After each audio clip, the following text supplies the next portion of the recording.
Good morning guys, कैसे हैं आप लोग? बेहतर होंगे। मैं विपिन सर आप लोगों के लिए एक बार फिर से बायोलॉजी के अंतर्गत अब हम क्या पढ़ाएंगे आज? चिकित्सीय सगर्भता समापन। ठीक है, आज हम इसकी चर्चा करेंगे, लेकिन उसके पहले एक बार फिर से मैं आप लोगों से ये बताना चाह रहा हूँ कि जो भी वीडियो दिया जा रहा है उस लेक्चर वीडियो का नोट्स ज़रूर बनाइए, नोट्स बना के पढ़ते रहिए। ठीक है, और रही बात जो कुछ कमेंट्स आ रहे हैं तो कि सर इम्पॉर्टेंट क्वेश्चन भी करा दीजिए, तो जो मैं हेडिंग यहाँ पे पढ़ा रहा हूँ बेटा वही हेडिंग ही आपका क्वेश्चन है। ठीक है, वही हेडिंग ही आपका क्या होगा, क्वेश्चन बन के आपके एग्जाम में आएंगे। ठीक है, और चैप्टर वाइज में अभी पढ़ाने दीजिए, अभी मैं आपको चैप्टर वाइज सोल्यूशन भी कराऊंगा, उसके लिए निश्चिंत रहिए। ठीक है, पहले जो इम्पोर्टेंट कहा जाए, जो पेपर में आता है वो टॉपिक को इम्पोर्टेंट अगर मैंने कह दिया तो आप उसको रख लीजिए, एकदम से उसे आप ध्यान से पढ़ लीजिए। ठीक है, क्योंकि उनका आना पेपर में तय है। एक मैसेज और आपको कि हम नोट्स बना के आपको देंगे, ज़्यादा नहीं नोट्स रहेगा, सिर्फ आपका ज़्यादा से ज़्यादा उसमें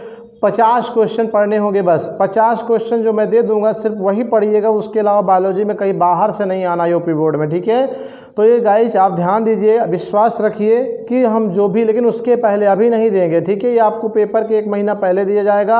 अभी आपको केवल सिलेबस पूरा कराने की जिम्मेदारी है, अभी सिलेबस पूरा कराएंगे।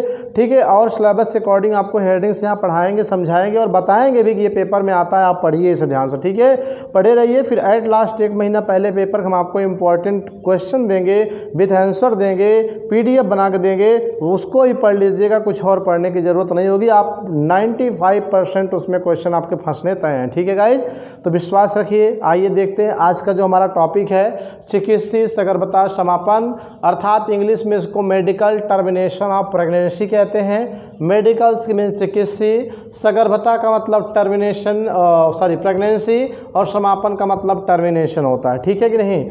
तो इसको रटना ही नहीं है बिल्कुल, ये मान चलिए कि हमेशा याद हो गया। अब आपको कुछ नहीं रटना, याद हो गया, समझ गए क्या हो गया? याद हो गया। अब आप सोच रहे होगे सर मजाक कर रहे हैं। सर मजाक नहीं कर रहे हैं, सर ऑथेंटिक बात करते हैं। क्या बात कर रहे हैं? देखिए, सगर्भता का सेंस क्या है बेटा? यहाँ पर गर्भ से है। ठीक है, क्या है? गर्भ। गर्भ का मतलब भ्रूण जो गर्भाशय में पल रहा है। ठीक है, समापन मतलब होता है बेटा समाप्त करना, अर्थात खत्म करना।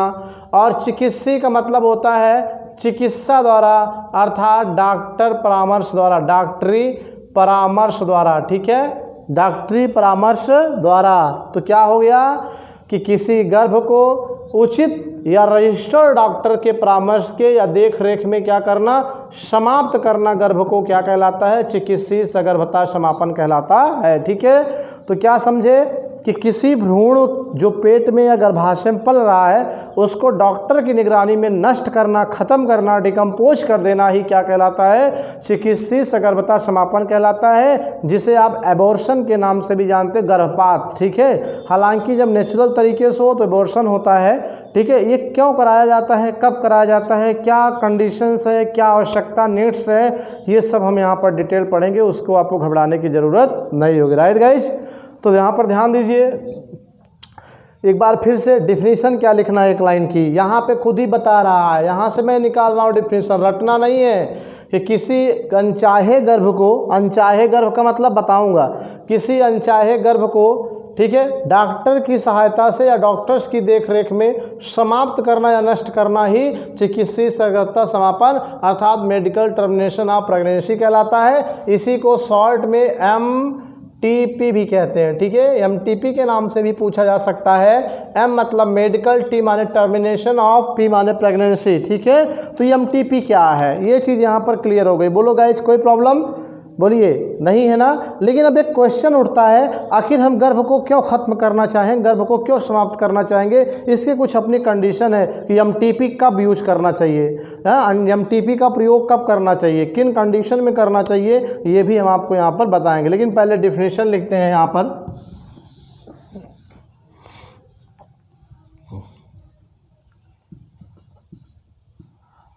अनचाहे गर्भ को, ठीक है, पंजीकृत डॉक्टर की सहायता से, पंजीकृत डॉक्टर की सहायता से खत्म करना,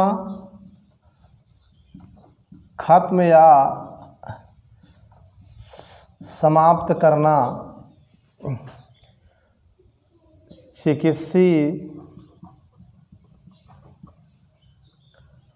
चिकित्सीय सगर्भता समापन कहलाता है। चिकित्सीय सगर्भता समापन कहलाता है। ठीक है गाइज, क्या है? अनचाहे गर्भ को पंजीकृत डॉक्टर की सलाह से या सहायता से खत्म करना या समाप्त करना ही चिकित्सीय सगर्भता समापन कहलाता है। इसे MTP, संक्षिप्त में इसे MTP कहते हैं। क्या कहते हैं बेटा? MTP कहते हैं, मेडिकल टर्मिनेशन ऑफ प्रेगनेंसी कहते हैं। ये क्लियर हो गया गाइज। ठीक है, अब कंडीशंस क्या है, ऐसी प्रक्रिया की आवश्यकता क्यों है, कहाँ पे पड़ती है, तो यहाँ पर हम आपको बता रहे हैं। ठीक है, नंबर 1, नंबर 2 यहाँ पे पहले लिख देते हैं। MTP की आवश्यकता,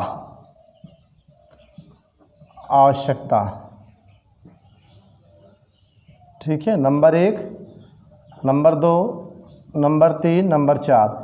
मतलब MTP की आवश्यकता क्या है, क्यों पड़ती है, किसे पड़ती है, किस महिला को पड़ती है, कब पड़ती है, ये भी हम यहाँ पर सीखेंगे। ठीक है, तो सबसे पहले आप ही सोचिए, अगर कोई बच्चा या कोई भ्रूण या कोई गर्भ माँ के पेट में पल रहा है और उस गर्भ में कोई जेनेटिक बीमारी है, आनुवांशिक रोग है, कोई आनुवांशिक रोग मतलब जिसका इलाज नहीं है, ऐसा रोग अगर भ्रूण में पल रहे, गर्भ में तैयार हो रहा है, ये रोग हो रहा है, अब जब बच्चा वो जन्म लेगा तो उसका इलाज संभव है? नहीं संभव है। इसलिए ऐसे कंडीशन में क्या होता है, MTP अर्थात चिकित्सीय सगर्भता समापन की आवश्यकता पड़ती है। Number 1 condition. दूसरी कंडीशन, कैसे किसी गर्ल्स के साथ या किसी भी के भी साथ, ठीक है, अगर दुराचार हुआ है, बलात्कार हुआ है और ऐसी घटना के दौरान अगर उस लड़की के पेट में गर्भ पल रहा है, ठीक है, तो उसे भी समाप्त किया जा सकता है MTP के द्वारा। लेकिन यहाँ पर आपको कानून की सहायता लेनी पड़ेगी, क्योंकि बिना कानूनी सहायता के, बिना कानूनी सिस्टम के आप ये करते हैं तो ये अपराध माना जाएगा। समझ गए?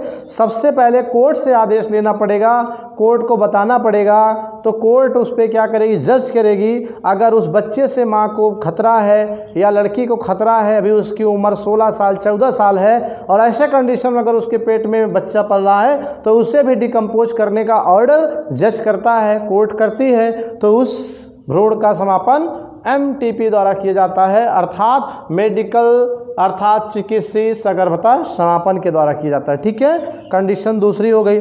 तीसरा कंडीशंस क्या है MTP के लिए, कि कभी कभी जो भ्रूण में बच्चा पल रहा है उस बच्चे में कहते हैं कि कोई ऐसा अंग है जो नहीं बन रहा है, ठीक है, तो उसको पैदा करने से क्या मतलब, तो उसे समाप्त करना ही क्या है, लाभदायक होता है, क्योंकि इससे माँ के जान को भी खतरा हो जाता है डिलीवरी के समय। इसलिए अगर माँ के जान को खतरा है तो उस गर्भ को ही समाप्त कर दिया जाता है या गर्भ को समाप्त करने का फैसला किया जाता है। तो वहाँ भी क्या लागू होता है बेटा, MTP लागू होता है। ठीक है, क्या लागू होता है, MTP। ठीक है, आपको एक बता दें कि हालांकि सन 1970 या 72 के आसपास सरकार ने जो है क्या कहते हैं कि इसका एक प्रावधान बनाया था, ठीक है, MTP के लिए। लेकिन समस्या क्या हुई कि लोग उसका गलत यूज कर रहे हैं। गलत यूज का मतलब क्या है कि अगर अल्ट्रासाउंड करा लेते हैं, अगर लड़की पैदा हो रही है तो लोग उससे क्या MTP करा देते हैं, जिससे क्या है बच्चा बनने से पहले ही क्या हो गया, ख़त्म हो गया। तो इस तरह से भारत में क्या है, लिंगानुपात में तेज़ी से गिरावट हुआ। लिंगानुपात का मतलब है पर 1000 लड़के पर लड़कियों की संख्या क्या है, कम है, घट रही है। ऐसा क्यों हो रहा है, क्यों घट रही है, ये भी आपको ध्यान देना चाहिए। ठीक है, तो 1 मिनट, ठीक है गाइज। तो मैंने क्या कहा कि पर 1000, ठीक है, लड़कों पर लड़कियों की संख्या 1000 ना होकर किसी राज्य में 800, किसी राज्य में 850, कहीं 840, कहीं 834, कहीं पर 800 जो है क्या 900 है, कहीं 970, 940, मतलब 1000 लड़के पर 1000 लड़कियां चाहिए ना। सपोज करिए 1000 बच्चों की शादी करनी है तो 1000 दुल्हन की आवश्यकता पड़ेगी, जबकि लड़कियों की संख्या उस स्टेट में कितनी है, 800 समथिंग, 850, 900 है, तो 100 लड़कियाँ कम पड़ जाएंगी। तो ये प्रॉब्लम है। ठीक है, तो ये जो आज जनसंख्या में इस तरह से अनुपात, लिंगानुपात में जो गर्ल्स की संख्या घटी है बेटा, ये किसका परिणाम है, कन्या भ्रूण हत्या का परिणाम है। कहीं ना कहीं ये एमटीपी के लिए ही, एमटीपी के अकॉर्डिंग किया जाता है, लेकिन ये एमटीपी के अकॉर्डिंग देखा जाए तो ये इसका दुरुपयोग है। क्या है? दुरुपयोग। क्योंकि एमटीपी मैंने कहा ना कि कब, जब भ्रूण में पल रहे बच्चे में कोई घातक बीमारी हो तब एमटीपी करना जरूरी है। और अगर मान लीजिए कि पल रहे बच्चे के कारण माँ के जान को खतरा है तब उसका एमटीपी करना आवश्यक है। या किसी लड़की के साथ दुर्व्यवहार या दुराचार या बलात्कार जैसी घटना के कारण अगर ऐसी कंडीशन हो गई है और लड़की की एज कम है फिर भी उसके पेट में भ्रूण पल रहा है गर्भाशय में, तो उसके लिए एमटीपी आवश्यक है। ठीक है। और ये चिकित्सक, पंजीकृत चिकित्सक की सहायता से ही किया जाना चाहिए, किसी झोला छाप डॉक्टर के संपर्क में नहीं करना चाहिए। अदरवाइज माँ के जान को खतरा हो सकता है, लड़की के जान को खतरा हो सकता है, जान भी जा सकती है। इसलिए सावधान रहे कि ऐसे कंडीशन कभी अगर हो तो पंजीकृत डॉक्टर से ही संपर्क कराना चाहिए। ठीक है। तो इस बात को यहाँ पर हम नोट करने जा रहे हैं कि कहाँ कहाँ कंडीशन इसकी अप्लाई हो सकती है। ठीक है। तो मैं यहाँ पहला लिख रहा हूँ कि जब, ठीक है, गर्भ में पलने वाले, जब गर्भ में पलने वाले बच्चे में घातक आनुवांशिक रोग हो, घातक आनुवांशिक रोग हो, तो इस कंडीशन में एमटीपी करना आवश्यक होता है। जब गर्भ के कारण माँ के जान को खतरा हो, माँ के जान को खतरा हो, ठीक है, माँ के जान को क्या होना चाहिए? खतरा हो, तब क्या करना चाहिए? एमटीपी का उपयोग करना चाहिए। तीसरा, जब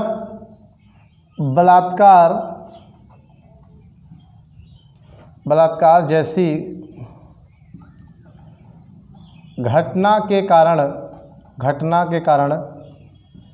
ठीक है, बच्ची का मतलब यहाँ सेंस लड़की से है, बच्ची के गर्भ में, ठीक है, बच्ची में गर्भ का निर्माण हुआ हो, ठीक है।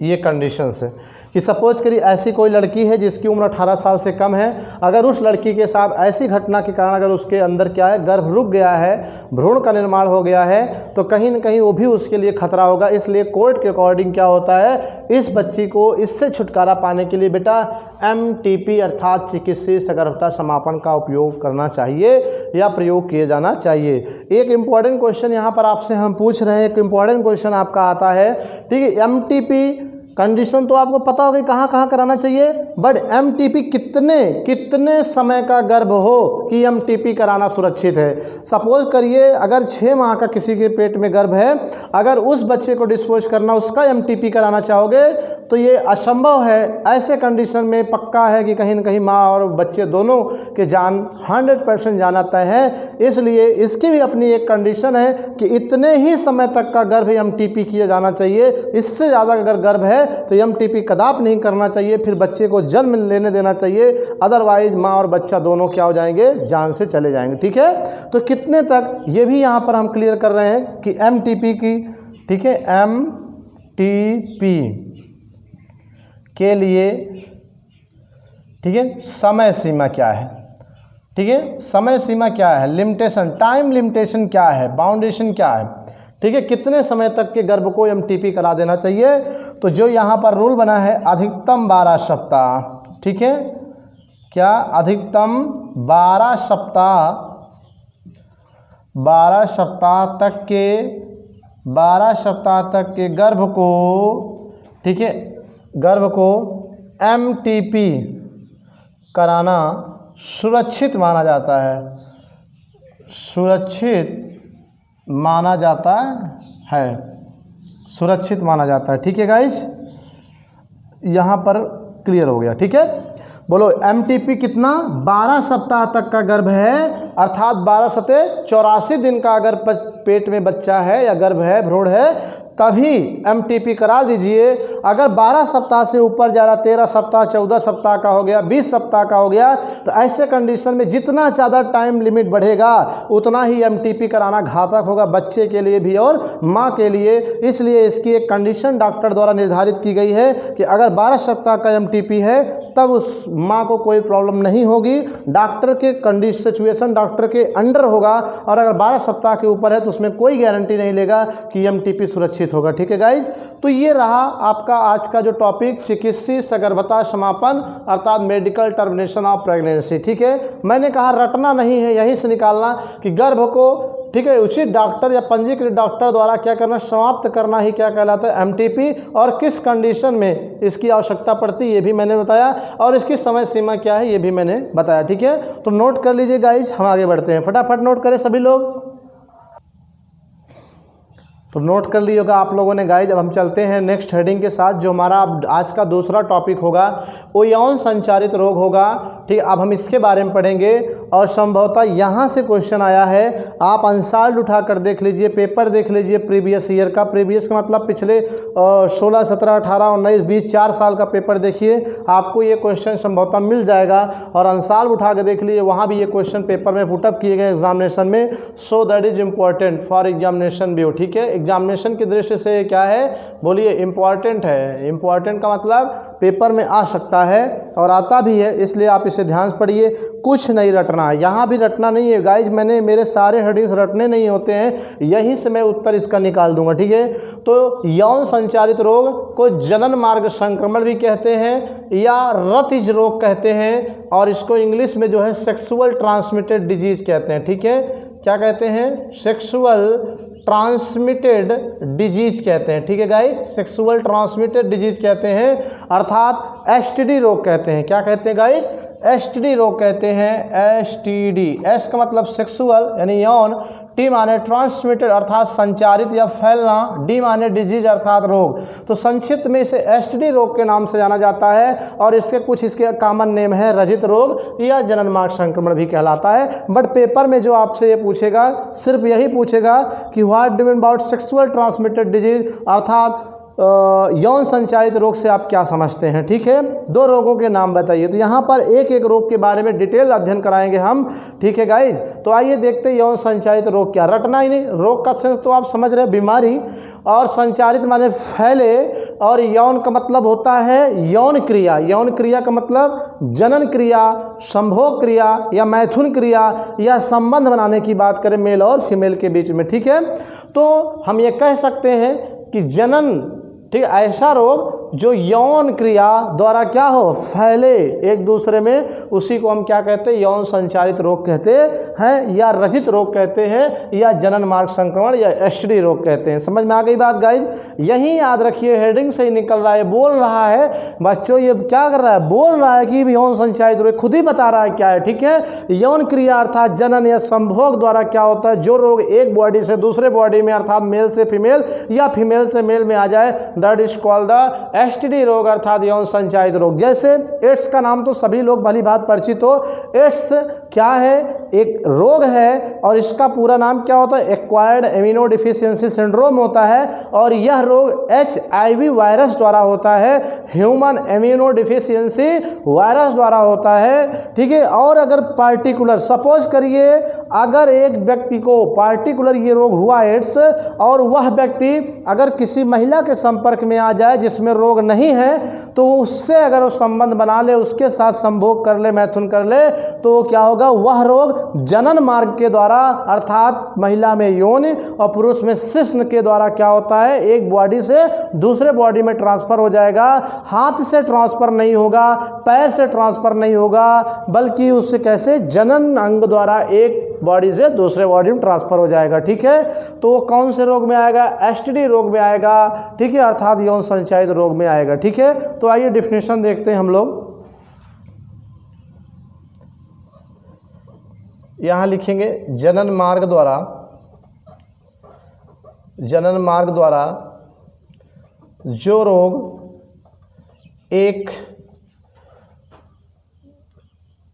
व्यक्ति से दूसरे व्यक्ति, ठीक है, एक व्यक्ति का मतलब नर या मादा, दूसरा व्यक्ति का मतलब नर या मादा। अगर ये नर है तो ये मादा होगा, अगर ये मादा है तो ये नर होगा, ठीक है। एक व्यक्ति से दूसरे व्यक्ति में क्या होता है, पहुंच जाता है या फैल जाता है, ठीक है, पहुंच जाता है, उसे हम यौन संचारित रोग, उसे हम यौन संचारित रोग कहते हैं, ठीक है। या जनन मार्ग संक्रमण या रजित रोग या एसटीडी, ठीक है, एसटीडी रोग कहते हैं, ठीक है गाइस, क्या कहते हैं, एसटीडी रोग कहते हैं। क्लियर हो गया कि जनन मार्ग द्वारा या जनन क्रिया द्वारा, ठीक है, जो रोग एक व्यक्ति से दूसरे व्यक्ति में क्या हो जाए, ट्रांसफ़र हो जाए, पहुंच जाए, उसे हम यौन संचारित रोग कहते हैं, या जनन मार्ग संक्रमण या रजित रोग, या क्या कहते हैं बेटा, एसटीडी रोग कहते हैं, ठीक है गाइस। क्लियर हो गया। इस स्टडी में कोई प्रॉब्लम नहीं होनी चाहिए, ठीक है, देख लीजिए ध्यान से, कोई प्रॉब्लम नहीं होनी चाहिए। नोट कर लीजिए आप लोग, फटाफट नोट करिए।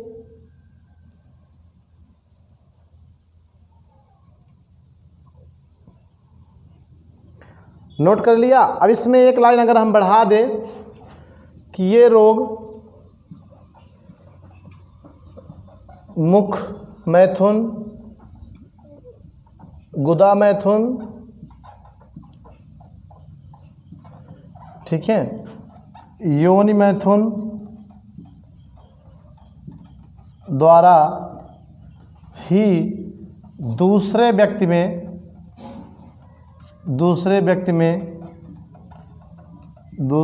में फैलते हैं, ठीक है गाइस।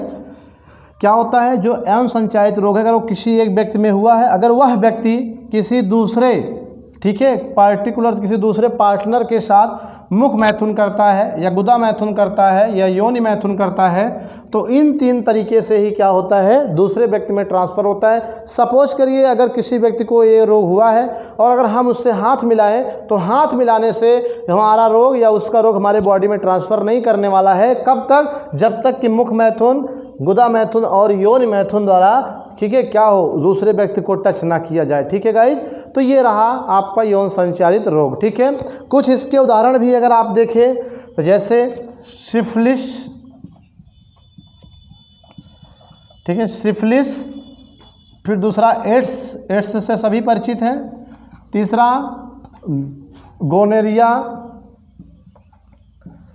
गोनेरिया और चौथा यहाँ पर हेपेटाइटिस भी ले सकते हो। हेपेटाइटिस में ए भी आता है और बी भी आता है, समझिए कि नहीं। और ये आप पे क्या है, यौन संचारित रोगों के क्या है बेटा, उदाहरण है। अगर कुछ उदाहरण पूछा जाए तो आप कुछ उदाहरणों को इस तरह से भी क्या कर सकते हो, बता सकते हो, ठीक है कि नहीं। तो ये आपके रहे क्या, यौन संचारित रोग। अब कल मैं नेक्स्ट वीडियो में सिफिलिस, एड्स, गोनोरिया और हेपेटाइटिस बी के बारे में डिटेल से बताऊंगा, ठीक है कि नहीं। तो मिलते हैं कल के नेक्स्ट वीडियो में, तब तक के लिए guys thank you watching this video, thank you guys. Note करिए।